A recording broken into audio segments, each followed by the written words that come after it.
কি ক্যাপসিকাম নিয়ে কি করছো? ক্যাপসিকাম তো আমি খাই না। কেন ক্যাপসিকাম তুমি খাবে না কেন? দেখো ক্যাপসিকাম দিয়ে একটা খুব সুন্দর জিনিস তৈরি করে দিব, তুমি বারবার বলবে আমি ক্যাপসিকাম খাবো।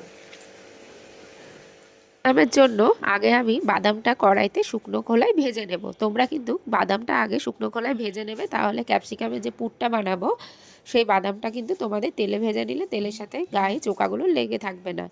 এইবার বাদামগুলো আমাদের সম্পূর্ণ যখন ভাজা হয়ে যাবে, বেশ কম আঁচে ভাজবে যাতে ক্যাপসিকামের যে বাদামগুলো সেই বাদামগুলো যেন বেশ কড়কড়া হয়ে যায়।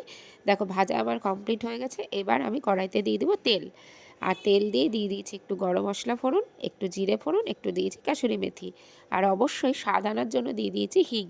হিং দিলে যে কোনো নিরামিষ রান্না খেতে কিন্তু খুব ভালো লাগে। এরপর দিয়ে দাও টমেটো পিউরি।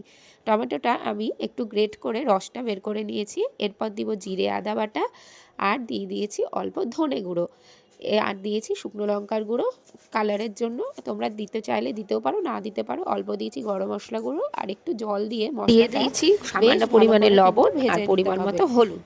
লবণটা তোমরা পরিমাণ মতোই দেবে, ঝাল লঙ্কাটাও তোমরা পরিমাণ মতো দেবে। এরপর যে আগে থেকে ভেজে রেখেছিলাম বাদামগুলো, সেই বাদামগুলো যেহেতু শুকনো করে ভেজে রেখেছিলাম, দিয়ে চোকাগুলো ছাড়াতে কিন্তু খুব সুবিধা হয়েছে। একটু হাত দিয়ে ঘষলে কিন্তু সব চোকাগুলো খুলে গেছে।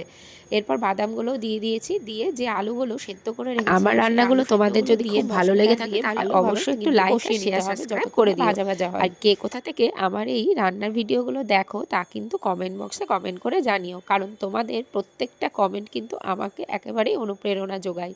আর দেখো মশলাটাও কিন্তু ভাজা ভাজা হয়ে গেছে, আলুটাও বেশ সুন্দর নরম হয়ে ভাজা ভাজা হয়ে গেছে। মশলাটা দিয়ে যখন ভাজা পুরোটা হয়ে যাবে, এরপর আমরা কিন্তু নামিয়ে রেখে দেব বেশ কিছুক্ষণ, যাতে আমাদের যে মশলার পুরটা বানিয়েছি সেই মশলার আলুর পুরটা যেন পুরো ঠান্ডা হয়ে যায়।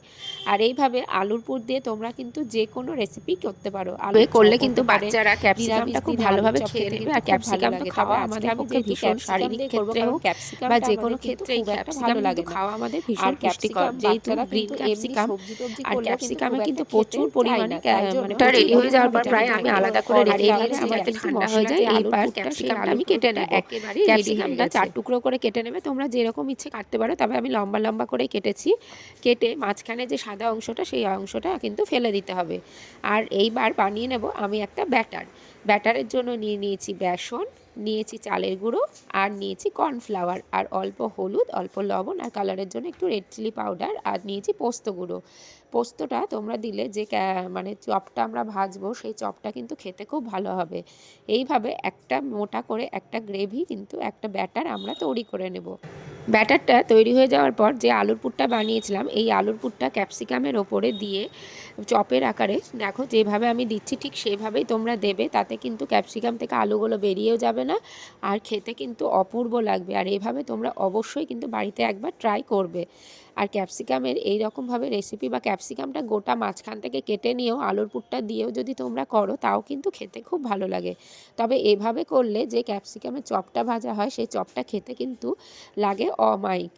দেখো কিভাবে আমি আলুর পুরটা দিয়েছি, এইভাবে প্রত্যেকটা আলুর পুর দিয়ে আমি কিন্তু প্রত্যেকটা চপ আমি ক্যাপসিকামের একেবারে গড়ে নিয়েছি।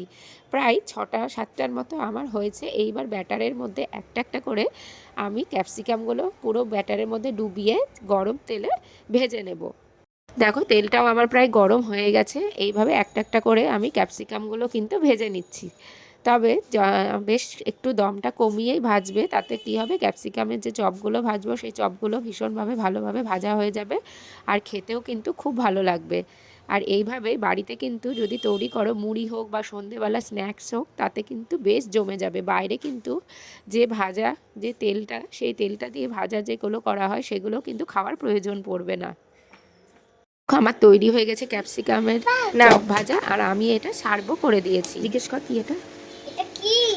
খেয়ে দেখো, তুমি বলেছিলে যে ক্যাপসিকাম তোমার ভালো লাগে না। দেখো ক্যাপসিকাম দিয়ে করেছি।